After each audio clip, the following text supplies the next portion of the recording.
mà súng do kiaเขาดังเสียงค่ะจอมหนังเข้าดังกลุ่มเกมแถมใจศาสนาคำพระเป็นเจ้าเข้าดังตนคู่เจ้าคู่สุขมาวค่ะสองเฮงหายุบยองศาสนาคำพระเป็นเจ้าเลยอ้อนหัวนำนาเฮาคาเหติดังปังเกียวตะลาวิปัสสนาอุมนธรรมห่มสาเข้าดัง10 วันปีคริสต์สองเฮงใบเศร้าหาเข้าดังสร้างเกียรติมันได้ถึงมาวันที่เก่าในค่ะเนาะตัวปุนพรคาเฮาแม่ชาอ่อนซับเลี้ยงหรือด้านธรรมะตะลาวันนี้ค่ะเบกาอย่าไปรับตากูตะลาเข่าตาในค่ะมันได้คาก็ได้ขึ้นมาสืบซับเลี้ยงการอันคาเอากูโสเฮเลซับเลี้ยงบัญญัติเกี่ยวเขากะย้อนถามกันที่อีนึงเวทนามีหลายอันคาก็ไม่มี3 อันเฮาเตจ้านังตะลา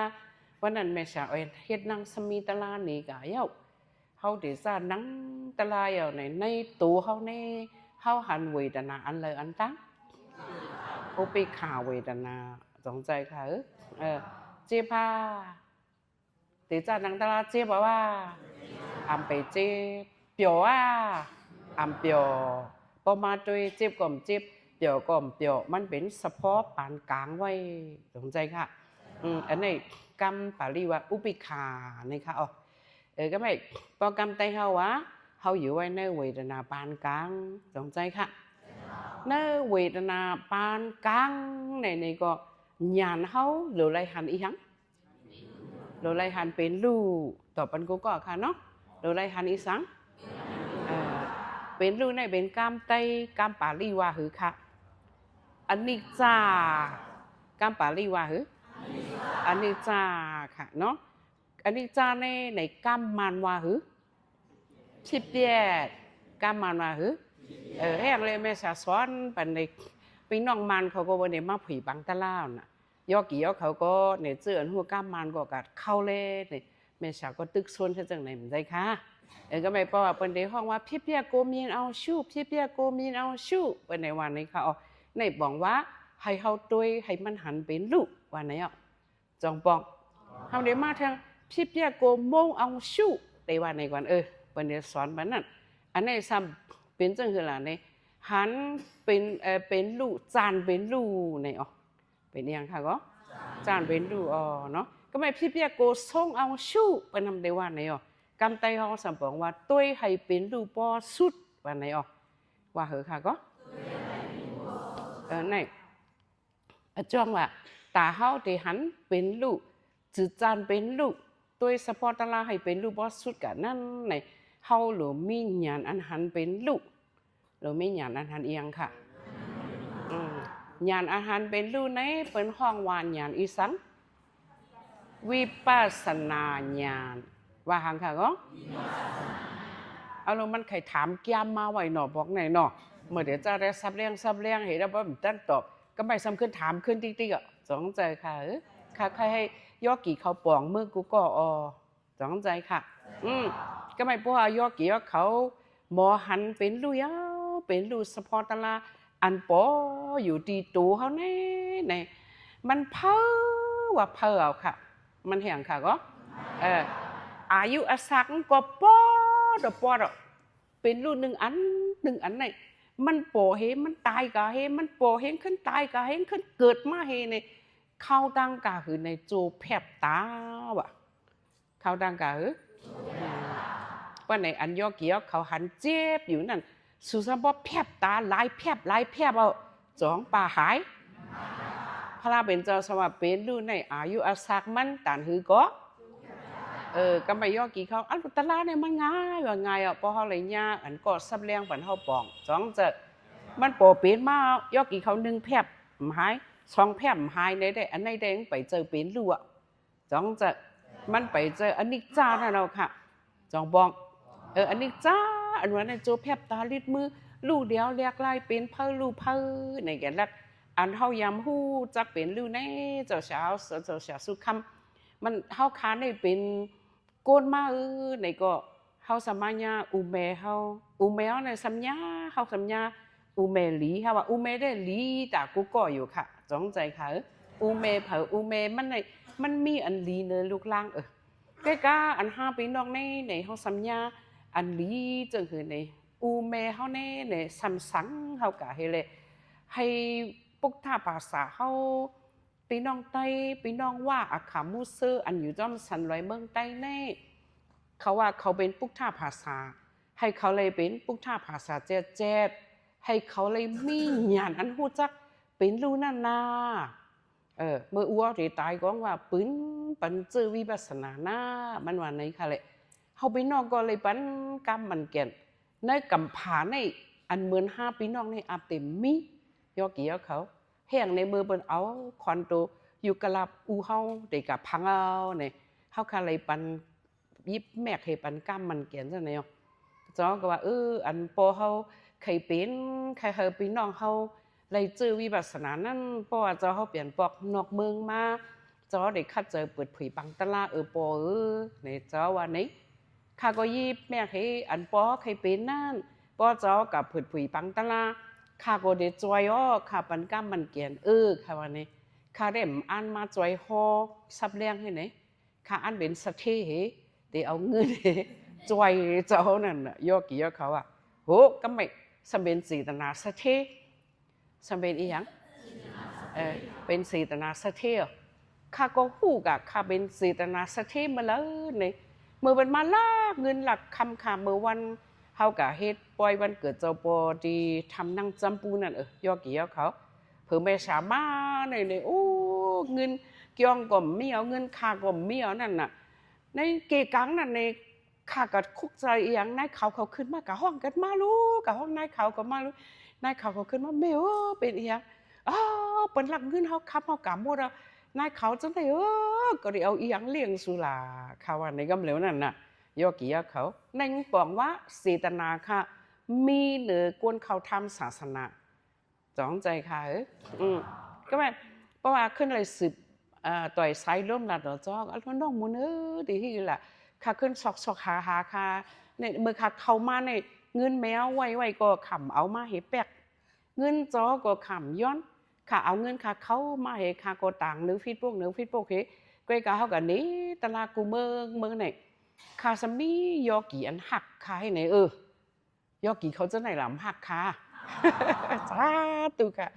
เนาะเพราะว่าหักค่ะในแต่เร็วค่ะก้อนจองไว้นั่นนะมันก็เขาหันค่ะก็ซื้อพักแม่สาวมาซื้อหังตอนเมื่อไหร่ก็มันเจอคือแหละเนาะเมื่อพวกมาเขาเดี๋ยวเลี้ยงเขาโคไตนั่นน่ะยอกี่ยอเขาของสมาแม่สาวเขาเนี่ยเมื่อวันที่1เขาเลี้ยงเขาโคไตเฮียบอยู่เขาก็สำอินหนึ่งได้ยอกี่เขาว่าเขาโคได้หวานสุดเหลือก้อยหนาเฮียบอินในวิทยาวิจารณ์เขาว่าเมื่อไหร่ค่ะก็หันเฮียบอยู่เขาก็เนี่ยก็ซื้อเขาก็หูมีผังเมื่อแผ่ก็เมื่อไหร่ทำเป็นเท่ากับซ้อมลูกยิงค่ะสวัสดิ์แม่ใครกับจังไหนเขาสะเบนก้นหาเงินใส่เงินน้ำนั่นน่ะเนาะเขาก็ใครกังเจอลูกยิงครับเดี๋ยวนั่นน่ะยอกี่ยอเขาอะไรใครเฮ็ดกับผักส้มหุงโถลิ้นว่ะจ้องหวานเตะผักเขียวโคอ่ะให้อันแมวหมอนั่นเนี่ยว่ะผักเขียวโคเนี่ยว่ะผักเขียวโคตั้งย่านเขาเหมือนใจล่างเครื่องเขานะยอกี่ยอกันเนาะใครเลี้ยงนั่นกันละโถนับหมักปักในวังใครเลี้ยงเขาก็กันเด็กกระซื้อมาเนี่ยข้าเฮ้อยอกี่ยอเขายอกี่เขาเพิ่งกินเขาไม่สาวอันดับอะไรกินสองเจในเสตนาค่ะมีเนื้อยอกี่เขาค่ะฮักยอกี่เขาทำไมข้าก็ซื้อก็ไม่เผยก็ซื้อข้าก็แม่นกาคือเขาว่าใส่บันเทป10,000อ้ามไปอัพโป้เนี่ยมอเขาสำใหญ่ว่านั่นก็ข้าก็ซื้อไว้อินขึ้นใส่แดงว่า10,000เลยแม่น20,000ข้าก็อันจกเงินปันทำกะหันเมย์ไปใจทุนอันเขาเป็นก็ประกาศเขานางนนคำเขาแม่เช้าข้าได้รู้ฮามอนเนี่ยลูกข้าก็โจมนั่งบอกว่าเขาก็หักค่าเขาว่าค่าซื้อตาศาสนาตาจอยปกวนเกี่ยงกรรมกันตะละยอกี่เขาปริยัติถ่อมตะละปฏิปฏิเอาตัวมาเขาทำศาสนาใช่คะพระเป็นเจ้าสำไว้ศาสนา3 ปึงเขาจะไหนหรือเพียวดีปฏิเวตาศาสนานั่นน่ะเนาะก็เกี่ยงกรรมกันตะละในได้ตามมันปฏิเวตาศาสนามีไหนคะเขาขาจะในได้มีกูก็จ้องใจค่ะเขาหรือเอากุ้งเอามุนตูเขาเป็นพุทธภาษามาจัดในปริยัติศาสนาธรรมธรรมะตะลาปฏิปฏิเกี่ยงกรรมกันตะลาเขาหรือเพียวดีปฏิเวตาศาสนา ตีอริยะเขาพระเป็นเจ้ายาหันตาเขาอริยะเขาก่อนนั่นเขาก็ไปเนื้อเส้นตั้งมันยาวป้าในจะล้างไว้ยาวเราเอากุ้งเอาหมุนจังไหนจ้องใจค่ะมันจ้องเขาเนี่ยข้าก็เอาเงินนอนข้าเฮมาเลี้ยงเฮกับซ้อมเฮต่างกันในพี่ปุ๊ก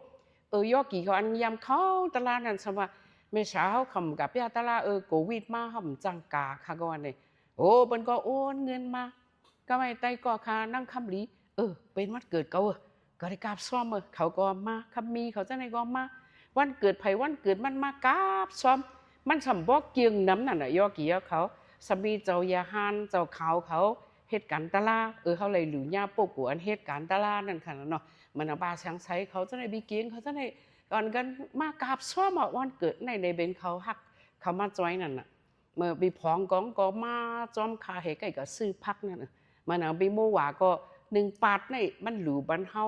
เปเปียก2 ปอกกลางไหนในคำปันเขาซอยจะในทับกันนั่นน่ะเขาก็เฮ็ดปันนั่นเขาเกี้ยงเขาเฮ็ดจากนั้นเขาอ่อนเนาะเผยก็ไม่ในเผยเบิ้นเงินก็เลยบ้านน้ำที่สัมตีปังตลาเห็นเงินปังตลาอ่อนเลยก็ขึ้นกุมเกี้ยงเห็นเล่งกะเผยเบิ้นมาเละเผยเบิ้นมาหลักในกว่าหมดอะไรยอกี่ยอเขาก็จะวางเผยจะเสียสุดข้ามมาเฮ็ดดีละกาหมดนะเจ้าใครอยู่ก็แต่เร็วคาซอกในมี30 แสนก็อย่าเจ้ามันได้ขึ้นมากขึ้นอย่าไปใจเล็กเจ้าก็พาซื้อเงินก็หายหยาบมากทีเดียวค่าได้ค่าเพราะว่าเงินค่า30 แสนในหมดก็ค่าก็ขึ้นมือเอาอยู่ค่าก็ว่าในห้างเจ้าจึงว่าว่าไหนเด็กผู้หลักงานหลักกันแน่ในอะไรกับเงินกาหื้อว่ะก็ว่าค่าก็อะไรกับกันไหนโคหอยโคตื้อค่าก็ป้ากาน่ะเนี่ยเพราะไหนผู้หลักจ่องหลักป้าเสตนาเมื่อกาวอ่ะยอกี่ยอเขาตัวลูกผู้มีปิญญาเนี่ยหมอถามยานอกข้าก็ว่าเสตนาข้าได้หลักไรเนี่ยเพราะว่าหลักไรเสตนาเอาเสตนาอ่อนนาเนี่ยมันตื่นอ่องกูมิ้วว่าในวันนี้ยอกี่ยอเขาตัวลูกเผื่อเขาขึ้นมาเจ้าขึ้นมาก็ไม่เขาเสริมขึ้นมาเฮ็ดปังกุ้มเจ้าว่าเมื่อก่อนเหลียวก็ก้อนเกียงของตุกข้าบางปองมาในคาในสั่งการเข้าวามไปเต็มก็คาไม่ใจเพราะขาหันใต้ก็ขาจะในคาบ่อ่านหนาเพราะเขาหันนาคาก็ลูกขำมากในก็ไม่เลยยอกี่ก็มันจ้าอีเลยเนาะสั่งการเข้าวาก็เขาหลุสั่งการกระเทงก็หลุสเปนคาก็ข้าก็น้ำไม่ตั้งแต่ข้าเอาตาข้าก็ผมเจอยอกี่ยอเขาว่าเนาะเพราะกับมุดหันปีพองครับปีพองสั่งการเข้าวาหรือว่ามากาแม่สาวลูกก็เกี่ยงกันเนี่ยเป็นใครลูก็มั่วนะยอกี่ยอเขาว่าเห็นก็ตุกข้าอีดก็ข้าก็จุลาดเนี่ยเจ้ากูมิวเจ้าเขาหลูมีก็ประกาศบ่เนี่ยเขาก็มาพอดก็ประกาศก็ไม่กุ้งกีจูก็ประกาศเขากุ้งกีจูยอกี่เขามาเขาตลาดก็ไม่เมื่อนานเนี่ยเงินแต่ได้เลี้ยงเกี่ยงก็ทำอะไรไม่ใจเอาในการตอนแต่1 ปีให้ในการเนาะยอกี่ยอคำโจมก็ไม่คาก็โจมก็ไม่เขาก็ขึ้นสืบตลาดเขาเผากันเลยก่อนพวงออกอาคารกันเขาหรืออะไรเป็นวิปัสสนาค่ะเนาะหรืออะไรเป็นอีหยังวิปัสสนาญาณก็ไม่เพราะว่ายอกี่ยอเขามาบอกว่าวิปัสสนาญาณในเป็นอันเฮาหรือหันเป็นรู้แน่ในยอกี่ยอเขาหมอกวักเปิกลึกล้อเอาค่ะจ้องจะหมอหาเส้นตั้งเพราะว่าเจ้าเก่าแต่ได้ปั่นในสังสารในจงใจค่ะยอกี่เขาจงใครกะเป็นผิดยอกี่เขาจงใครเป็นมูมาโวควายยอกี่เขาจงใครเป็นอสุรแกะเพราะว่าใครเป็นในเส้นตั้งมันเขาหลบไปออกเส้นตั้งหยาเนี่ยค่ะจงใจค่ะก็ไม่คาเรเฮ็ดนี่ยอกี่ยอเขาปริศสัมมุปปัตอันตุงมนนั่นแต่เหลียวยอกี่ยอเขาหั่งเผอหั่งมันเนื้อเจอเผอเนื้อเจอมันเฮ็ดปันขาดตุงมนกูก็ค่ะเฮ็ดแล้วเฮ็ดทางก้อยเฮ็ดเอาตั้งหัวเนี่ยเฮ็ดเฮ็ดแล้วเพราะว่าเฮ็ดยาวไหนเนื้อตุงมนนั่นขึ้นไข่กาบคาปีบันคะขึ้นไข่คาปีบันคะขวายหลายล็อกหลาย4 ล็อก สองจะเขามีตัวม้วนๆเขาขึ้นเฮ็ดไข่คาเป้เนี่ย1 2 3 4นะคะอ๋อสองใจค่ะก็ไม่1 2 3 4ในเป็นอันเขาตายเกิดพอตายล็อกในเอาขึ้นมาล็อกในสำคัญยาเพบเกิดเท่าเป็นตายสำคัญตายสำคัญการล็อกในอยู่ล็อกในก็เขามีขันถามมีตัวใจนั่นน่ะเพราะว่ามีตัวเลยใจในตื้นเตเลยยาต่างเกิดต่างเท่าต่างเป็นต่างตายเอาค่ะสองจะตายเอาสองซ้ำเย้าสำคัญกะให้แทงขึ้นกะเกิดแทงเพราะว่าเกิดเย้าสองอะไรเท่าตั้งเป็นสองมีเพราะตั้งเป็นมีเอาหรืออะไรย่าหังเอาหรืออะไรตายเอาสำคัญให้แทงเกิดแทงอันไหนเป็นเส้นตั้งสั่งสลาเฮเลในเขาเอากรรมนั่นเป็นอีหยังกุศลและอกุศลการอันเฮาเฮ็ดนี่อ๋อแต่แล้วในก้นเฮา1 ก้อนนี่ย่อกี่เขาเฮเมษาเฮก้นอันอยู่ในเมืองกัมพาในกัมพาในดังหมดดังเสียงเฮก้น1 ก้อนนี่มันมีการ3 มิ้วมีหลายมิ้วค่ะการ3 มิ้วกายกรรมอันเอาตูเฮ็ดนี่สองใจค่ะแต่แล้วเมษามีกายกรรมมาเอาตูเฮอุบเคอธรรมะตะลายอกีเขาก็มีกายกรรมตัวคิงยอกีเขาในมันนังเฮถ่อมธรรมะตะลาเมษาสมาหรือด้านธรรมะตะลาความธรรมะตะลาในการอันมีตีตัวเมษาเนี่ยซบเมษาเนี่ยสำหรับความออกมาสำเป็นธรรมะตะลาเป็นเอียงค่ะอันเมษามานังเฮหรือด้านตะลาในเป็นกายากุสุเนาะเอากายาเหตุการณ์นั่นค่ะนะเอาตัวเหตุการณ์น่ะก็ไม่การอันเอาเฮ็ด1 มิ้วเนี่ยเข้ามาขืนนำมันด้วยมันได้ไหลออก2 มิ้วไว้อันไหนได้ออกกุศลและอกุศลไว้ค่ะได้ออกอีหยังก็ไม่แต่เดี๋ยวข้าวเมษาอ่อนมันนังเหสับเลียงตลาการค้าได้มาสับเลียงตลายอกี่เขาขือบันคานำมันได้ออกกุศลอกุศลยอกีเขาก็มั่นนังเหตุการณ์มั่นนังเหถ่อมทำธรรมะตะลายอกีเขามาเหตุการณ์อันนังเหถ่อมตะลาออกกุศลอกุศลก็ไม่เขาได้เขามานังให้ไหนก็ไม่ก้นในกัมพาเนี่ยมันก็การนั่งการเขาก็นั่งหูเขาซ้ำต่อไพ่เขาซ้ำไม่ยังอันเขากาต่อไพ่นั่นเขาใครเงินเปินห้ามใครอ่ะเขาใครเปียใครซุ้มเมืองกันนั่งอันวัดมันมาเข้มกันมาเนี่ยเมื่อว่าเนี่ยก็ไว้เป็น4-5 เหมือนนั้นเมื่อnàyได้อันเอากาเนี่ยใครห้างเปินเป็นกุศลอกุศลจองว่าเมื่อเฮ็ดได้เป็นอกุศลเนี่ยจองเขาหลุดกะต่างจื้อมันเป็นเขาหลุดทัดเอาห้างก้อยค่ะจองใจเขากะเฮ็ดก็เป็นตูเขาเฮ็ดก็เป็นตูเขาในสับได้เงือเฮตูอ่อนเขาในโจตั้งตายไปมาเนี่ยเขาได้คึงอกุศลได้ค่ะได้คึงกุศลก็ไม่ยอกี่เขามาถอมทำธรรมะตะลายเอาเฮเจ้าสาวก็สับแรงตั้งหนึ่งข้าก็มังตั้งหนึ่งเจ้าจ้าง2 ป้าเจ้าสาวเขา2 ป้าก็มาปัดปัญยอกี่เขาเนื้อเจอยอกี่เขาเนี่ยจองขึ้นออกมาว่าโอ้อันนี้เป็นการเรียนแน่รู้สึกคัดเจอแน่เนี่ยจองออกมาว่ะเพราะในเจออันนี้เป็นเจอกุศลเจออกุศล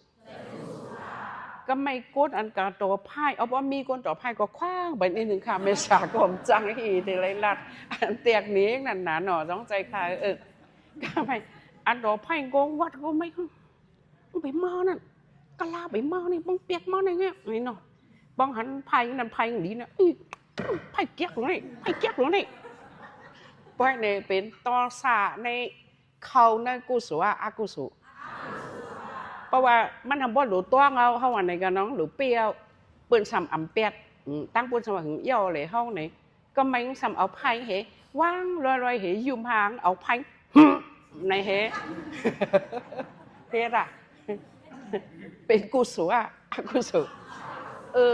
เฮ็ดเอาก้อยไผ่ก้อยมันก้อยสงใจค่ะเพราะเขาอันนั้นเนี่ยก็ไม่ก้นอันกะออกปียาจังไหนกะหน่อมใจค่ะปี ปีนั่งพอกคำว่ามันเทมันมายินดีค่ะคำว่าย่าแม่สาค่ะโจมอ่ะก็ขันเลยมาอยู่ดังยังในอยู่บางช่างในเปิ้นมาห้องเขาเฮ็ดในดังวันทำใครเฮ็ดก็บนสำห้องเขาเฮ็ดนั่นน่ะเนี่ยบ่เฮ็ดก็ออกต่อซะเห็นไหมวะไอ้แม่รู้ล่ะเนาะพอสมว่าห้างก็หุ่มแม่เท่าไหร่อ้าวรู้สิฮู้ก็แม่1ปอกซุ่ม5ปอกว่ะเพราะว่านั้นเด้อันจะหึมออกต่อซะ1ปอกจ้องใจอันออกต่อซะใน5ปอกป้อนไหนอันล่างตีกว่าตีหลีเหตีจานนั่นอะไรนำล่ะ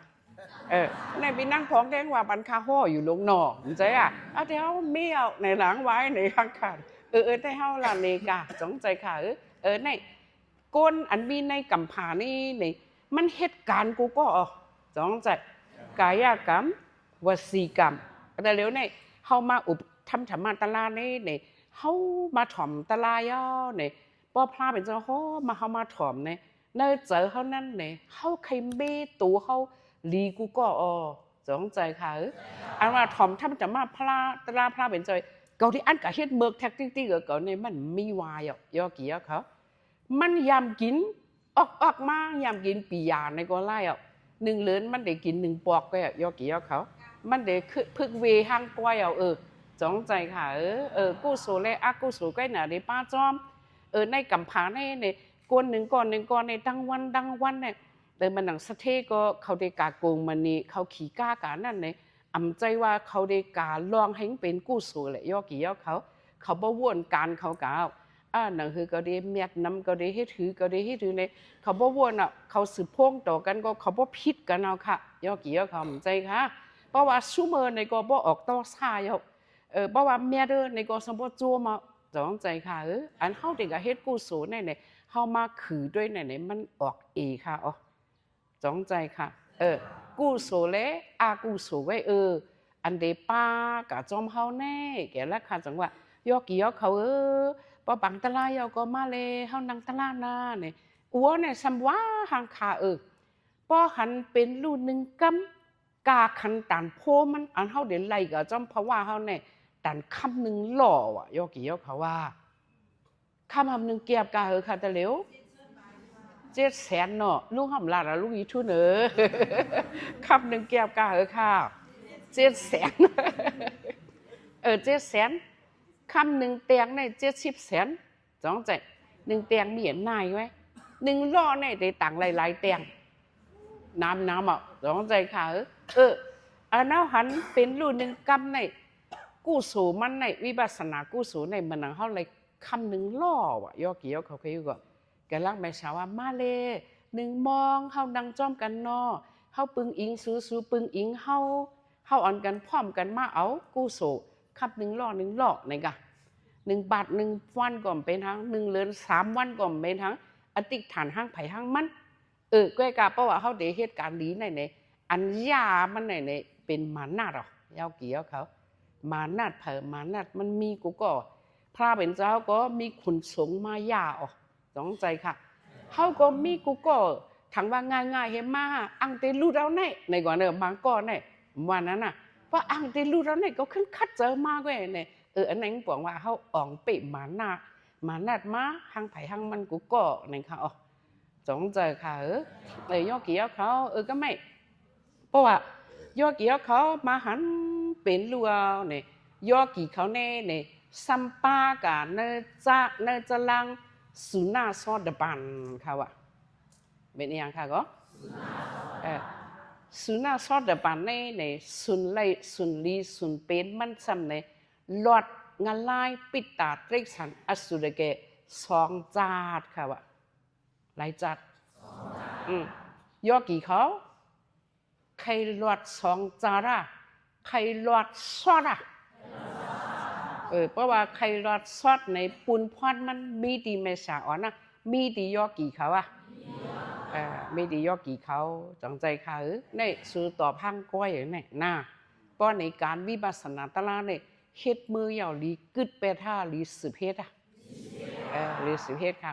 ก็ไม่ค่าเลยมาไข่ในอันตุงม้วนๆนั่นเนาะก็ไม่เพราะว่าเฮามาด้วย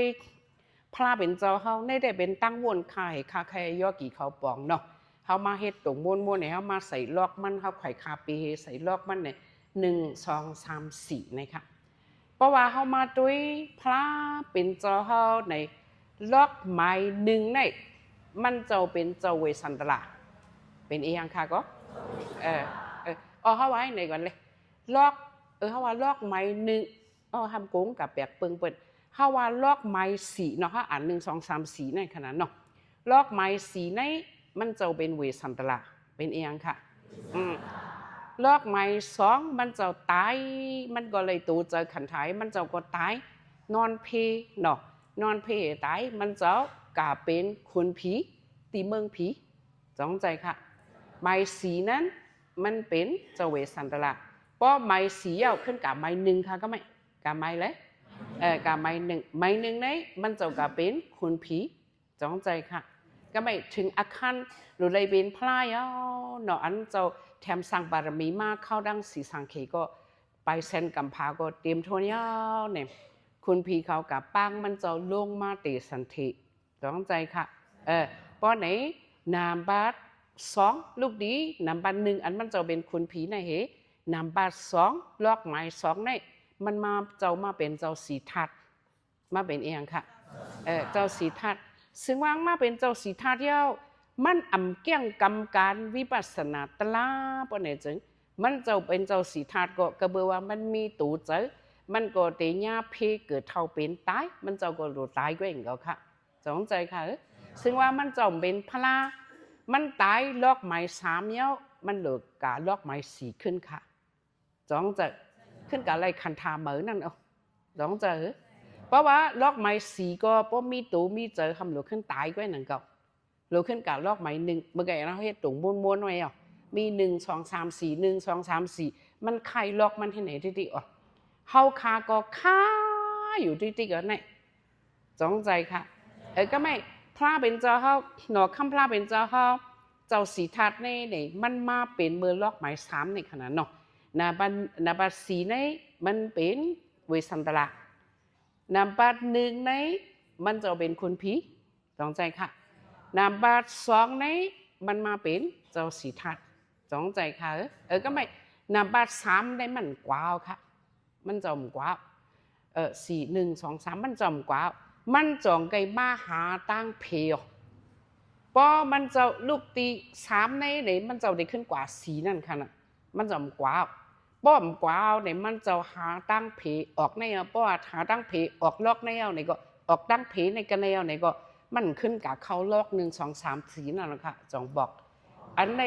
มาหาเส้นตั้งอีหยังในอันเขาไปมาอยู่เจ้าในเดี๋ยวเขาเฮ็ดตาหน้ากุศลศีลากุศลสมถะกุศลจงจะตายเหเพราะเขาอ่างสมถะก็ตายเหกับอะไรขันธาเมืองสร้างเหกุศลก็หมอมัวขึ้นลงมาเหขึ้นตายเหขึ้นกว่าเมืองผีเหขึ้นตายเหขึ้นลงเหขึ้นตายเหเขาต้องกวนเหเหมือนเขาจะเนี่ยตายเหเขาต้องกวนอะไรเนี่ยจงใจค่ะเขาก็เพราะว่าเขามาเขาต้องกวนเขาหลุดขึ้นตายสำหรับขึ้นกาแทงลอก1เขาก็กว้าวในแทงลอก1นั้นทำกว้าวข่าวอะไรกันเขาได้เห็นกว้าวเขาได้กว่าตั้งเลยล่ะเขาได้กาเส้นตั้งเพยน่ะเส้นตั้งหยานเนี่ยจงใจพระเป็นเจ้ามาเพออกกันในค่ะนี่มันจอมปั่นเอาหน่อยก็ไม่มันมาเพในเป็นเส้นตั้งเอียงในเส้นตั้งหยานเส้นตั้งเอียงเพราะว่าเขาขำไปเส้นตั้งหยานเขาได้เลยขึ้นกับเฮ็ดเส้นตั้งกรรมนั่นเว้ตาหน้าศีลาเป็นกุศลอกุศลก็ไม่เขามาเพเส้นตั้งหยานพระเป็นเจ้าเขาก็มาเพเส้นตั้งหยานเลยออกตั้งเพในกับจึงนะเขากวนเฮือนในสถิอนาถเป็นเขานั่งวิสาขาเขาก็เขาเฮ็ดตาหน้าศีลาสมถะเขาขึ้นเฮ็ดวิปัสสนาเขาก็เลยมักตะลาผูตะลาเขาก็เพเส้นตั้งหยานเอาค่ะเพอีหยังเพเส้นตั้งหยานเอาในก็ไม่ย่อกี่ย่อเขาก็ตะเลี้ยวมาเพเส้นตั้งเนี่ยเนาะมาเพเส้นตั้งจงจะมาเพเส้นตั้งหยานเอาก็ไม่อันว่าวิปัสสนาญาณในย่อกี่ย่อเขามาเพย่อกี่เขาหันเป็นลูกผู้จักเป็นลูกกูก็มังก็หันน้ำมังก็หันย่อกี่เขาก็ปองใจกูก็เป็นดูใน จ้องว่ามันลักษณะห่างผังมันเป็นจังไหนเนี่ยอันไหนให้ยอกี่เขาป้อไล่กว่าวิปัสสนาญาณเนี่ยแกนลักเขาเกิดมาที่อ้วแมวเนี่ยลาท้องปอกันนี้ตะลาอ้ววาดาสิปอกันนี้ตะลาเหยันยอกี่เขาลุงน้องตะเป้เขากะหันเจ็บก้นขึ้นเลือดไม่นาแกนกัดนักเมาก้อยเตะสลาเปียตะลาเป็นสลาอัปละนี่เขาว่าเป็นสลาอีหยังข้าก็ไม่เคยเป็นสลาอัปละเจ้าเฉาสุขข้าเมาก็ไม่เคยเป็นสลาอัปละนั่นยอกี่ยอเขาเผื่อเจ้าเฉาสุขข้าเมามันเจ้าเนี่ยต่างไงกะแล้วมันทำมันก็คัดเจอให้เป็นเจ้าสุขข้ามือในตั้งแล้วหันก็ขย้อนเป็นพี่น้องกันในศาสนาเขามีลูกใจไว้ลูกใจเขาเป็นเจ้าสังเจ้าจ้างเขาทำศาสนาเขาเด็กกะเอาเจ้าเฉาสุขข้ามาเป็นลูกหมุนเขาเนี่ยเป็นก็ย้อนทับกรรมเจ้านั่นน่ะเพราะว่าทับกรรมเอาเนี่ยก็เบิ่นดังเป็นปีออกน้องเป็นกันกว่าเตี้ยเพราะว่าเจ้าเฉาเขาอยู่ลีเนี่ยก็ย่อกี่เขาก็รู้เลยทำเขาทำเงาไม้อ่ะเจ้าเฉาเขาลีเนี่ยก็รู้จ้วมจ้อมอ่ะอันไหนค่ะมันรู้กว้างกันตาสีเป็นยังไงวะมันก็ในเปิ้นทับกรรมในมันมีอ่ะมันเขาอ่ะยาหันตะกาเนี่ยยาหันตะขาเนี่ยมันก็ในทับกรรมไม่อุบกันเราเป็นลูกค้ามันนะเป็นรับกรรมนะเขาทับกรรมไว้อำขึ้นวินตัวเปิ้นเหปอกเปิ้นอยู่ลีกินวางนะกรมทับในเป็นยาหันตะขาวอ่ะยาหันตะกาอันนั้นได้ทำเขาทำเงาตาสีป้ออำอยู่ลีก็ส่งยาปันมาเข้าเปิ้นเข้าว่าก็โอ้ลูกหมุนเฮาโหลสังการในเปิ้นหลูปันเข้ากระเทงในก็เป็นคุกจะเลยอันไหนเปิ้นต้องใกล้ห้องว่าแม่ปอแม่ทับกรรมในยอกี่ยอเขาก็ไม่ในเจออันเป็นปองใจนั่นห้อมมีเลยลูกหลีล่างมาลูกก็อันเป็นสั่งเป็นจ้างก็มีก็แต่ย้อนเอาจะสุดข้ามาทับกรรมให้เขาเลยเป็นพี่น้องในศาสนาเปิ้นก็อันกันทับกรรมน้ำก็ไม่เพราะว่ามันอุบค่ะเพราะว่ากับทับกรรมในซ้ำเพราะว่าเปิ้นทับจ้อมกันไล่ป้าเขาจะสำเร็จนางหึงเพราะว่านางหึงเอาในสำเร็จนางกองยองเปิ้นจะขอปนนั่นน่ะเจ้าเด้งสำเป็นปกกูอันมีหยาดอันตัวเป็นลู่ในมันก็นั่งให้ก็ตุ้ยนั่นนำนักในตัวเขาเองก็ติ้งใส่ตีนให้ก็กำมาก็อำหนึ่งอำนอกก็อยู่ก็มันหนีมาสปอร์ตลาเป็นลู่โจแพบตาลิ้นมือลู่เหลียวแหลกลายก็หันนั่นเห็นสองแหวเอาคู่ไล่กูเลยเป็นสลาอัปละให้ย่อกี่เขาปองวิปัสสนาญาณอันนั้นในอันเธอในตัวในเป็นนั้นในเนี่ยแกนลักมันเจ้าจงไกมาเจอย่อกี่เขานั่งกองยองนั่นน่ะจงเจสู้เจ้านั่งกองยองจงสู้พื้นกับพื้นมาเวกาเข้าอำหนึ่งอำนอกก็เนี่ยก็เนื้อผ่าตีนจะในมอนยบจะเนี่ยเป็นมา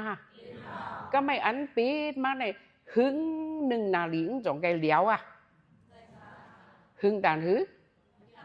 โจแพบตาหึงด่านหือ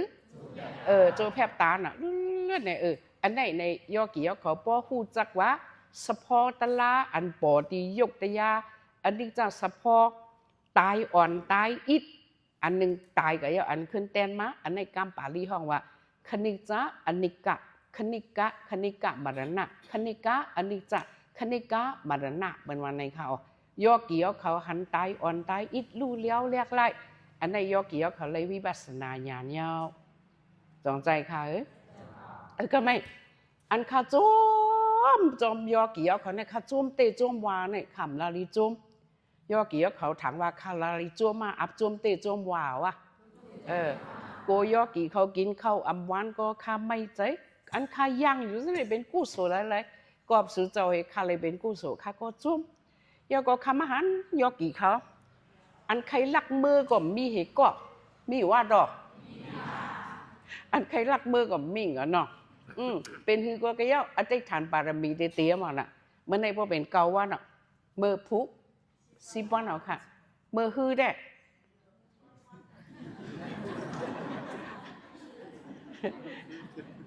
อันยอกี่เขาอันในซอดบันเจ้าเมื่อฮือได้ซอดเปียนเอาจ้องใจค่ะตีเลยเป็นซอดเปียนเอามันก็ได้ว่าเพราะว่าอยู่จอมคาเนาะให้ในตั้งแต่ไปด้วยละเมื่อฮือในขำนอนอีเมามึงตีเลี้ยงเอาอยู่มึงดำไปเลี้ยงก็ลูกเกียนผ่ามันก็มาป้องตัวข่าวทั้งว่าทั้ง ลูกเขากลมเลยเมื่อยกินพาเขาตั้งขึ้นดับนอนรับมันก็ในใครเมื่อเนี่ยย่อเกี่ยวเขาเนาะอันข้าวเขาจอมไหนย่อเกี่ยวเขาจะในไล่เจอวิปัสสนากูก็ยาวค่ะอะไรก็ไม่ตาย่อเกี่ยวเขาในโลเป็นอีหยังเนี่ยโลเป็นหมอกมักหมอกผูกกีก็ยาวค่ะจ้องเจอก็ไม่นางคือต้นหมอกเจอวิปัสสนาในเต็มตายเนี่ยต้นหมอกหนึ่งอันในป้อมหดนำมันเป็นหังค่ะมันตายอ๋อจ้องเจอยอเกี่ยวเขาก็ป้อมหดนำมันตีเป็นหือตายวิปัสสนานั่นหมดญาณก็ถึงกับยอเกี่ยวเขาป้อมเฮ็ดติ๊กสายมันขาเราเนี่ยขึ้นมาเข่าแข็งขึ้นเหมือนเบอให้ไหนอ่ะเนาะย่อกี่เขาหรือเมื่อเอานำศรัทธาสติวิริยะสมาธิปัญญาโคตรเขาปัญญาอันนั้นเนี่ยย่อกี่เขาหรือมีอันหันเป็นลูกเหก็หันให้มันกึนมาติ๊กอ่ะใจว่าเป็นลูกในหรืออยากให้มันหาย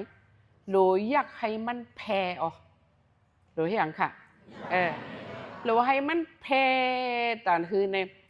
จิกโคต่อไปตีนมีตีจีไปเข็มเนี่ยใหญ่ค่ะฮะเล็กมีตีจีไปเข็มเมื่อพองยอกี่เขาเตหันเป็นลูกเต็มตูนั่นข้าเดลาดเนไว้เขาอยู่ลีอยู่ก็เหมือนเขาอยู่ลียอกี่ยอเขาในตูในเหมือนหนังเป็นซาก็รู้เฮ็ดหือก็เปียวเปิ้นเปียวก็เขาเปียวนั่งอยู่ก็เปียวนอนอยู่ก็เปียวในเจอในมันในตูในมันลีอยู่เฮ้อีกค่ะพอเป็นจังนั้นในยอกี่เขาอย่าไปกึดลือตะลาค่ะละสุเฮ็ดค่ะละเนาะก็ไม่เพราะว่าเขาหันเป็นรูในเตรียมตูมาในเนื้อเจอเขาในเมื่อเขาไปหู้จักเป็นรูเขาใครหู้จักมันเนี่ยเพราะว่าเขาหันมาอย่างในเป็นรูในจิกโคต่อไปตีนในมันมีตีจี้ไปเข็มอันนี้เป็นกวักหัวอันนี้เป็นตัวก็มันมาลาดอะไรเฮียยอกี่ยอเขามันมีเป็นเลลูก็เพราะว่าสมาธิเขาแห้งเยอะเสียงมันในบ่มในยอกี่ยอเขาออกมาเจอกูออกมาเองค่ะลีกูว่าลีกูพอเป็นลูกเต็มโตมาเนี่ยอันไหนเป็นห้องวะไปย่านหยานในห้องว่าเองค่ะในเป็นในเป็นเพลงละเนี่ยน่าจะเขาในเมื่อหันเป็นลูกเต็มโตเนี่ยเขาขยาไปหรือยอกี่ยอเขาเหมือนหนังผีอ้ำห้องลูเขาขยาให้ถือกลมไล่มือพ้องนั่นปู่ฮาป้าเพ่งกันไว้นี่เนาะเป็นหือไหวก็ปู่ฮาป้าเพ่งกันไว้ในคาลงในหลานในยอกี่ยอเขากายอกี่ยอเขาว่ามันกึศลือได้มึงคัดเจอนั่นแหละเลียนข้าวาเตี้ยก็มู้ข้าในกันลาเตลาดวาเนี่ยยอกี่ยอเขาเนาะเพราะให้นั้นเนี่ยเขาว่ากำไข่ฮานาวเป็นรูเนี่ยอันว่าไข่ฮานาวเนี่ยมันออกมาเจอในดีกูเป็นรูในมายอกี่ยอเขามันออกเจอจานเป็นรูเนาะหันว่าอิ่มมือจานอันนั้นเนี่ยใจจานเป็นรูก้ามันมาพิเพียมโมกไหนนั่นน่ะไข่ฮันเฮอิดยอกี่ยอเขาไข่ฮันก็เฮ็ดหือตีมันก่อมไล่กาเลยเอาว่าเอามาว่าก็เนี่ยเพราะให้นั่นเนี่ยเป็นลูกอันห้องว่าหยานตะลาเนี่ยมันจงได้เหตุการณ์มันกะหังกล้วยยอกี่ยอเขาจองปองเจอว่าหลุยอยากให้มันหายดิฮะสู้ตองก่อมไล่ย้อนสู้ก่อมไล่เอามันว่าเป็นลูกอันเต็มตัวอันว่าแน่เนี่ยมันใครมาเมื่อตุกข้าเวทนาพูดเหตุเป็นลูกพูดก็เป็นมันก็มันเหมือนกันบางก็สัมมาในอุปิขาเวทนายอกี่ยอเขามันยอกี่ปูเขาปากเกียงคำในอันนั้นข้าก็ดึกต้องเมื่อเขาก็เล็กปากเกียงคำแน่เนี่ยมันสำไรโพขีเขาสำเป็นเคอเจ้าผ้าขีเจ้านั่นเนอะสำไรปกตีนยอกี่ยอเขาตีนอ่อนเหมือนหมาแหวลีนั่นน่ะตีนเขาเล็กเฮจังนั่นเนาะ ในเกียปาเกียงคำในสัมเป็นแม่เพอในเป็นแม่อยู่นันทมินใส่เขาอันใครดีโหยะคิงเขกเขาพักหวานน่ะคิงนั้นสำเอาเมไต้สำเป็นปาเกียงคำเผื่อก็ไม่ในผูมันตายย่อในลุงจะในก็เยอะปาเกียงคำในจ่องไงว่าฮังลุงจะไหนก็เป็นไต้เลยก็ใครเฮ็ดไต้สุดได้ว่าหื้อนะวะเมื่อใครเฮ็ดไต้จังหื้อไต้เขาในบนในว่าขึ้นจ้องล่องบอกกะกำสินนอนจ้องนะวะกว่าเลยแม่เนี่ยก็ไม่ปากินคำเนี่ยจังแกมาจอมปลาลอยยงเขาปลาลอยสาเขาปลาลอยลำเขาจะไหนเขามาที่จ้องเขาเนี่ยอัวสัมปันคัดใจกันตลาพอเขาตลา1 ปัด 15 วันสำนัง2 มองให้ไหนยอกี่ยอเขาเนาะไปนั่นยาวเนี่ยมันก็มาเหตุการณ์ตลาอย่างเฮก็เนี่ย15 วันก็ยาวกว่ามันก็ออกปังตลากะอัวก็สังสวยบันอาศิงในการสุขัดเฮติ๊กเลยตลาในเพราะว่าสูหูจักเป็นลูกกายาวเนี่ยมันได้มาในเวทนาอันเลอห่มลามเลยนั่นน่ะต้องเจอเมื่อเมษาก็ไปปองเจอทางว่าเจ็บในโรเย็นติ๊กเมื่อไรเขาเย็นเจ็บออกเอาเนี่ยเป็นลูกในตรงไงมาเมษาก็ถางจังไหนจังหนังเขาถางมันมาเจอยอกี่ยอเขาก็กะเวทนาหนึ่งอันมานั่นเขาหลุดคัดเจอให้เขาหันเป็นลูกค่ะอ๋อจงปองอย่าไปยอมอย่าไปก้านอย่าไปข้านอย่าไปมึงอย่าไปมากอย่าไปมองอย่าไปทางละผำลาดเหมือนคันนะโยลาดว่าเฮ็ดไงวะยอกี่ยอเขาเดี๋ยวไรไว้วางใจน่ะเนาะก็กะไผ่เขาเนี่ยมีปู่หาป้าอยู่มาด้วยตีตูในก็สมาธิก็มีอยู่สติก็มีอยู่เนาะหนึ่งก็หนึ่งคัดก็คัดเจออยู่ญาณอันหันเป็นดูนั่นก็มีอยู่ในไผ่เจ้าเก่าในหรือเตียบตัดจังไหนก็ค่ะลองบอกก็ไม่นะนี่ก็แต่ว่านึงเนี่ยปากเกียงคำแน่เนี่ยมันจะลูกเจ้ามันก็ได้มากกาดว่ะเพิ่งมาผุยพักตัวเนี่ยลูกเมืองจ่อหาเลี้ยงก็ล่ะลูกที่หามี6 มองก็ให้เขาเนี่ยทำตีกาดก็เบิ่งทำตีวายก้นเท้าหังเป็นรอบผ้าเยอะเมืองจ่อหาเลี้ยงไว้เพราะมาเตากัดเตาเศร้าในเนาะลมมันได้เนี่ยเปิดนันจะทำแม่ชาข้าก็ลุกมากข้าใครก็ซื้อพักมาเลี้ยงยอกี่ยอเขาข้าย้อนสู้ก็เตรียมทนข้าก็เลยพักวนมานั่นน่ะจ้องหวานพักเขียวเหมือนไหนเลยใส่พักวนเนี่ยข้าจ้มมันจ้มนั่นน่ะเนาะก็แบบปากยิงคำนั้นจู่ว่าก็ไปก้าวเกากัดก็ได้ขึ้นนังตะลาเหตุก่อนว่ะเนาะมันแห้งก็เขาหลุยเยียงมันนั่นข้าก็ยอกี่ยอเขาเนาะทำไมมันก็ขึ้นมันนังมันก็ไวพระต่างซ้อมเยาว์มันอันกากาแล้วมันบะไรกากาดมันขึ้นมันนังขึ้นนังตะลากำหนึ่งว่ะว่านังตะลากองมาเอาลมเข้าลมออกนะในเป็นตูในเป็นเจแต่เร็วในอยู่ในอุปิขาเวทนาอันโปฮาวานั่นเยาเนื้ออ่ำเจ็บอ่ำก้นอ่ำขึ้นในก็หรือเปิดด้วยเป็นลู่อ่ะหรือเปิดด้วยอีหยังอย่าไปสอกอย่าไปหายอกี่ยอเขาป้อนหยานเขาพายไว้เนี่ยเป็นลู่เนี่ยเขามีหยานอันหันมันยาวเนี่ยเขียนรักว่าในกลุ่มตลาดนั่นอันเขาไว้พลากลุ่มตลาดน่ะเนาะอากาว่าเหรออากาลีโกเอหิปฏิโกจงใจค่ะอากาลีโกเอหิปฏิโกอปนิยปิสตังเวทีตะบอวิญญูฮิตีเนี่ยเป็นลู่เนี่ยมันกักมือห้องหยานเขามาเลยมาด้วยเลยกันในก็มีเป็นลูกไอ้นี่กันในก็มีเป็นลูกไอ้นี่ยอกี่เขาหรือเปิ้ลเฮก็มันนั่งก็ดีนาผักเนี่ยเป็นลูกเนี่ยมันกักมือห้องหยานห่อน่ะมันใจจองปองมาเลยมาด้วยเลยวันไหนนั่นน่ะเขาก็หรือผัดลมเขาลมออกในเอาหยานเฮกับตัวมันก็เอาค่ะง่ายเบิ่มไปมัวล่ะหัวเหี้ยมิวจองเจอพอมาหัวจ้องวัตลาในมีตีตูก้อยหลุญาสลาอันปักลองปองตั้งนี้เขาก้อยจองเจอยอกี่ยอเขาไปนั่นนี่ปากเกียงคำก้องก็กันน้าเห็นก็เอาลมเขาลมอ่องเห็นเปิดโดยเป็นหลวงเมื่อมันทางมุงมองทางให้อีกนั่นนี่เอาตัวมันเนี่ยนิ่มกว่าเพราะว่ามันนิ่มกว่าเนี่ยเมื่อหนังเปิดเอานำลงในมัดถอกเสือตีกว่าโขมันซ้ำใจน้ำซ้ำเป็นมุนเป็นพอง เด็ดเตี้ยตูกะหมดยอกี่ยอเขาหนึ่งก็อำหนึ่งไรยาก็มยาไรกาไรอยู่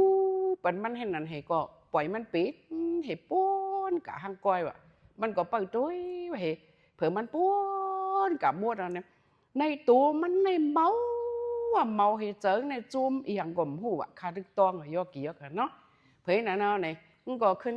ชาตะลามันว่าตีหึงบอกเศร้าหามันนิดก้อยวะยอกี่ยอเขาจ้องหึงเศร้าหามันนิดก้อยวะก็มันก็มาเกลือนเฮาก็ไม่เพิ่งมาเกลือนเนาะมี7 มองจังไหนใครอยู่ข้าก็ลูกอ่ะมันนั่นมันจะมาถามปีนโนนเฮาอยู่จอมเฮานางปอเช้าลูกเอาว่าลูกเอาค่ะปอเฮาตึกกับสุกนาเนี่ยว่าลูกก็แค่ทบปอเฮาในค่ะวันนี้ยอกี่ยอเขาว่าให้นั่นก็มาที่ปอเฮา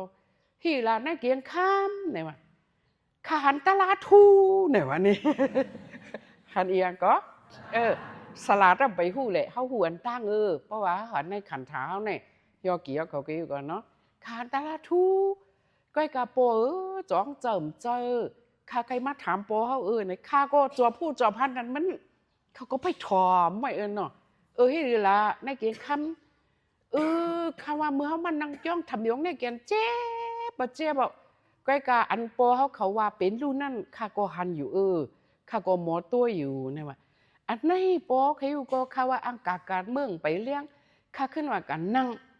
ต่ำเจ็บต่ำเสียพังเฮอีเลยข้าก็นั่งอยู่ให้ไหนแหละลูกเป็นลูกอันเป็นมุนเป็นพองสับพอมันอาสังเปิ้นเอามาถอดใส่ตั้งกวักหูข้านี่ลูกตีกวักหูข้านี่ในข้าบ่ยินเสียงมันปอเขาก็จิกโหต่อไปตีในหางข้าบ่เป็นมุนเป็นพองกะหมดจ่องมันเจอว่าปอว่ะเลยเสมาหันทำเตะมาหันเตะว่าปอสมาหังมันเนาะมาทำก็ใจในกล่อมหันเลยมาหันเตะว่าหันเตะค่ะปอมันหันเตะกองใจเตะอัวจ้ะว่าใจเตะใจอยู่ค่ะนะข้าใครมาถามกาเฮ็ดสังมันดำเจี๊ยบดำเสียไปอีกเลยเฮ็ดสัมพันธ์เป็นรูมันจือว่าว่ะอันไหนก็มีเข้าใจอันไหนยอกี่ยอเขาอ่ะเขาก็ถามว่าเมื่อไรเขาเย็นเจี๊ยบไรเขาจะแกหันเป็นรูเขาถามเจ้าไหนกูก็จ้องใจมันใจจังนั้นเอาอะไรก็ไม่จ้องว่าเจี๊ยบในมันก็มีอยู่เขาหรือหูจักมันอันหมันแม่จ้องใจค่ะใกล้กันเนื้อเจี๊ยบในก็เขาหรือมีหยานหันเป็นรูมันหนังแม่ชาว่าถ้าดินนั่นพอหันเป็นรูเขาก็จังอุบเนเปิลจ้องใจค่ะเขาหรือคัดเจอนั่นน่ะใกล้กันเพราะว่าเขาหูจักเป็นลูกกะยาวเนี่ยเขาสัมผัสจักว่าเวทนามีหลายเมียวค่ะมี3 เมียวในเวทนา3 อันนี้เขามีหยานหันเป็นรูสุดไลอจองบอกเนี่ยน่าเกียงคำเนี่ยหันกาวน่ะยอกี่ยอเขาว่าจะว่าเจอนั่นมันใจว่าเลยเมื่อหลุดเจี๊ยบเหตุจากไกหันตะลาเผากล่อมว่าเลยบางก็มันหันตุกข้าเวทนาปุ๊ดเป็นรูพุทธว่าคือก็ทุกข้าเวทนาพุทธเป็นรูพุทธจองบอกมังก็ซับมันหันนะอุปิขาเวทนามังก็ซ้ำหันนั่นแหละมังก็ซ้ำหันนะสุขาเวทนาเจ็บในปวดกายอันไหนในห้ามกาเป็นก้นอันเหตุการณ์สมถะเนี่ยยอกี่ยอเขาเพราะที่ไหนก็เอาเบาลงกับหมดหรอกมังก็ในซ้ำในมันกับโยจอมอันเมานั่นน่ะเมื่อว่าพอเขาจะเมาหลวงพ่อค่ะเลยบางอันแต่10 ป้าไหนนั่นเนาะยอกี่ยอเขานั่นจะอัวคอไว้อยู่ทอมเต้นนั่นเลยบางก็นั่นในเขาซ้ำกับเขาเนี่ยในล็อกสุขาเวทนาเขาซ้ำกับโจมเหบย่อเป็นหูเมากับมูเราเลยเนี่ยอันไหนก็เขาอย่าไปเฮ็ดเขาเพียวกันในสุขาเวทนาในสุขาเวทนาในก็มีอีสัง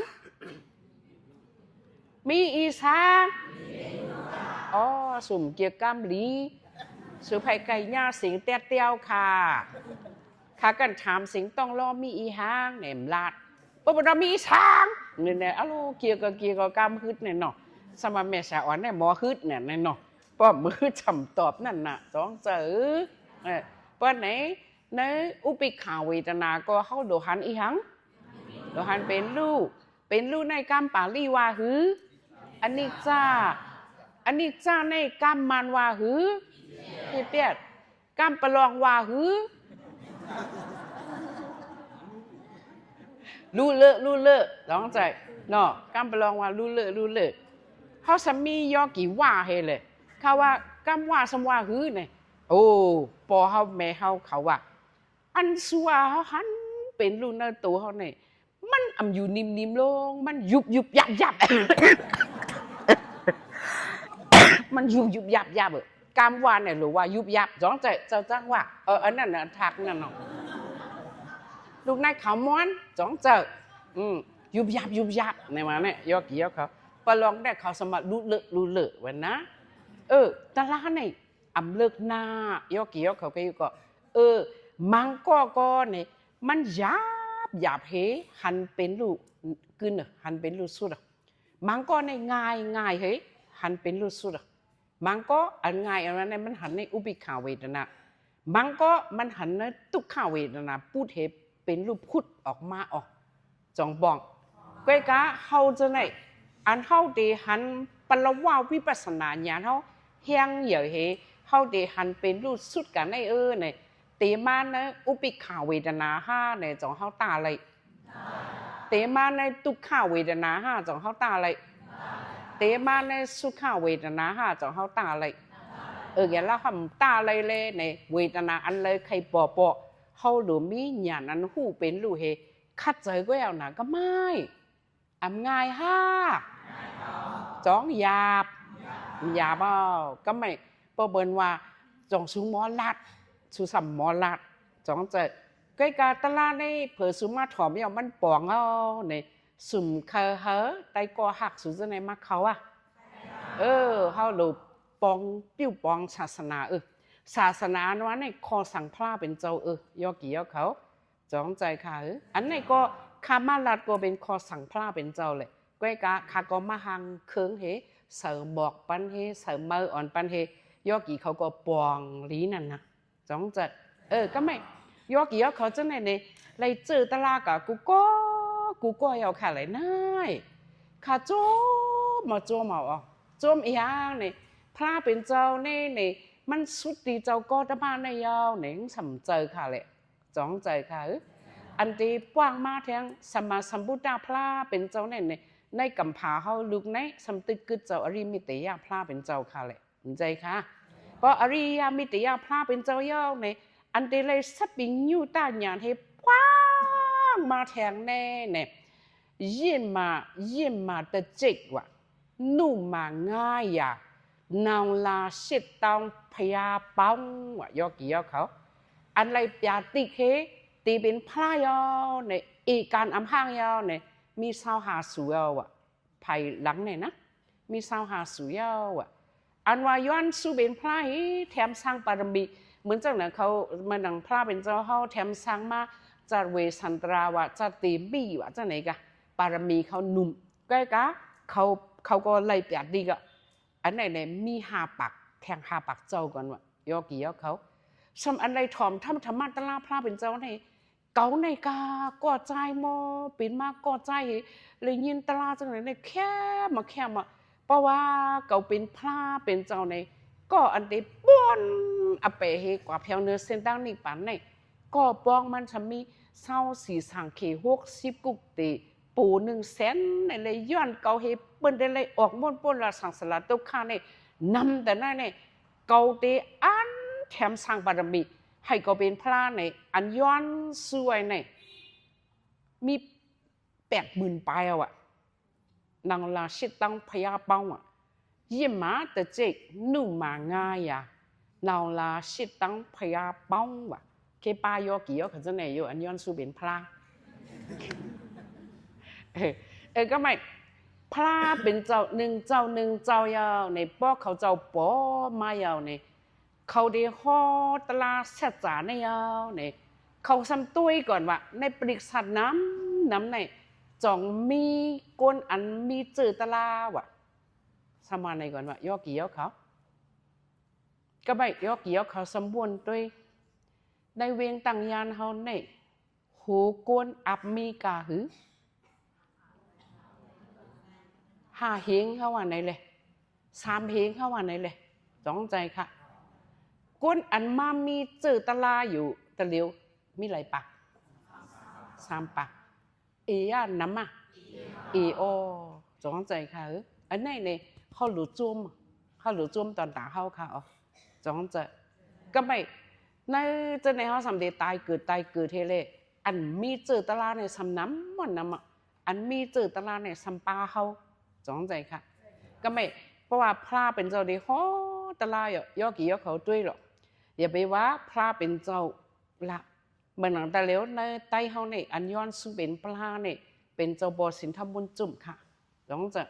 ป้องเจอมาอยู่ในปารมีมันจะมีไว้เฮเลในกวนในอำไรปันดิกผิดบอกก็อ่อนกันจึกใส่ไหลลงมาน้ำวันน้ำเอาค่ะสองใจเนื้ออันน้ำนั่นกวนเฮ็ดวิปัสสนาตะลาอาบน้ำค่ะอาบอะอาบไว้สองใจค่ะอย่าลากว่าเนื้ออันนั่นเขาป้าไว้ก่อนหนึ่งไหนเขาในเป็นอันมีกาคันโคของหนึ่งอันในพอมันออกมาอันเข้มก็มีพอมันออกมาอันปลอมไหนอันเข้มในเป็นหลักเสริงไว้สองจะเปิดเอาอันปลอมมันขายเนาะเขาจะในเป็นเนื้ออันเข้มนั่นเนาะค่ะสองใจค่ะในเขาหรือหูกาคันเขานั่นกะก็ไม่พอพระเป็นเจ้าป้วงมาในกวนโดยถ่อมตลาดในอ่านหมื่นอ่านแสนเหป้าเปิ้ลไว้ยอกี่เขาเพราะฉะนั้นในกวนเป็นแสนมีแต่นี่ก็พระเป็นเจ้าเอาหยานตุ้ยเหในแสนในกวนอันมีเจอตลาดก็มีเหก็ในพระเป็นเจ้ามห่อตลาดห่อกระเบิ่มมีเจอมันนั่นนะมีเจอมันในห่อปันก็มันป่องไรนั่นกะยอกี่เขาเนาะก็ไม่เพราะว่าเขามาด้วยหลักฐานมันในเหมือนหนังมือพระเป็นเจ้าเขายอคิงมือดิเมืองอาลาวีในนั่นตลาหูในยำยินกำนำหมอค่ะกวนเดถอมตลาในมาป้าพระเป็นเจ้าเขาไว้เหมือนนั่นบริษัทมี100,000พระเป็นเจ้าหม้อพระเป็นเจ้าเติ้นคอคำเหมือนมันเจ้าตุ้ยตั้งในให้ไหนกวนในก็เย็นเหไปถอมไว้ยังพระเป็นเจ้าไปฮอตลาหล่ะเนี่ยพระเป็นเจ้าก็นั่งหนึ่งปลังให้ตุ้ยตั้งหนึ่งด้วยดังหนึ่งหม้อเผื่อกำมาในนั่งบ่อหุกอันไหนกาส่งโคโตหุกมันการมันยาวเหก็มันก็เนี่ยหอบโคมันเหก็ลูกเกาเต็มขึ้นปังตะลายก็ดีกะถ่อมตะลายก็จะไงขึ้นมือมันว่าเนี่ยมันก็เขามาถ่อมตะลาเพราะว่าพระเป็นเจ้ามุงหันมันก็เนี่ยพระเป็นเจ้าถามมันกำ3 คอนั่นนะย่อกี่ย่อเขายำยินหนูย่อเนาะจองยำยินห้ามพ่อเพราะยำยินก็ยาวหนามใจใครชมแช่งหัวค่ะนาลีนก็เตรียมมาเลยพ่อโยพระเป็นเจ้าจังไงห้องทำน่ะลูกยิงมานั่งลูกกะเลยมาว่าเนี่ยวะว่าเหรอค่ะก็ลูกกะเลยมาเนี่ยวะนั่งในสัมผัสว่าพระเป็นเจ้าในอันหูมีมันเจ้าหูอยู่ในมันเตะถามเนี่ยเตะมีลองตั้งกาเนี่ยมันนั่งจังว่าข้านั่งหูคาเนี่ยวะมันตอบว่าเหรอค่ะข้านั่งหูคาวันเนี่ยวะเพราะให้นานาเนี่ยกวนในหมันตับในเข้าใจนั่นนะเนาะก็ไม่จวนกันว่าอะไรนี่สามเมื่อปีพระเป็นตีหยอกเมื่อเป็นว่าพระเป็นเจ้าถามเมื่อว่าเมื่อลูกกะเลยมาเมื่อมอลาดาเมื่อลูกเฮิรนสูมาลุงในกาดมาเมื่อลาดาสามเมื่อกว่าข้านั่งผู้คาเลยว่าเนาะวันนั้นเนาะกวนในอ่อนกันว่าเนาะในลาเลี้ยงนั่นอ่อนกันว่าไปนั้นก็เนี่ยพระเป็นเจ้าขึ้นทำเมื่อนั่งตีกว่าเลยเนี่ยว่ะมันขึ้นว่าข้านั่งผู้ค้ามันก็ขึ้นว่าในแท่งว่ากวนจะไหนก็มาถ่อมตะไลมาถึงการแล้วมาโมลาร่าพระเป็นเจ้าที่หยอกเมื่อวันนั้นค่ะวันเนาะป้อนไหนพระเป็นจอมก็ถามเมื่อนั่งหูเตยว่ะสำคัญว่าข้านั่งหูอยู่คาว่ะเนาะขึ้นว่าป้อนไหนเมื่อนั่งหูอยู่สำคัญว่าข้านั่งหูคาทำขึ้นว่าไหนว่ะ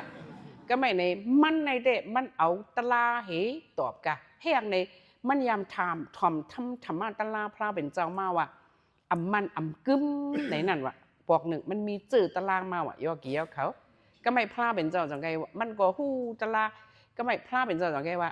นั่งโตหูนั่งบ่หูกันเนอะเมื่ออันเก่าพลาดเป็นเจ้าถามเมื่อว่าเมื่อนั่งลูกกระเลยมาอันวันนั้นเลย